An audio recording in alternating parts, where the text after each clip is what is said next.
Well, now that the sun has come up, we're getting a better look at the damage down here in Norman. You can see some of it here. We spoke with the homeowner. His security cameras actually captured it all, giving us an idea of just how quickly this storm moved through. Just heard a whooshing. That whooshing was the sound of an EF1 tornado doing damage to a home off of Franklin near 36th Avenue Northeast in Norman. Austin Beachamp's security cameras captured the moments that tornado moved through. The winds strong enough to rip apart his carport. Just gone to bed, and it was about 1 o'clock or so. Woke up to the alert on our phones of a tornado warning. This video shows in all the tornado only lasted about a minute at his house, but those 60 seconds were more than enough to do some significant damage. Part of the roof to the carport torn off, pieces of it scattered throughout his yard.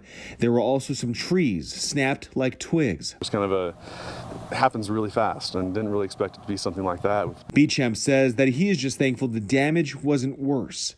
Reporting from Norman, Zach Rael, KOCO 5 News.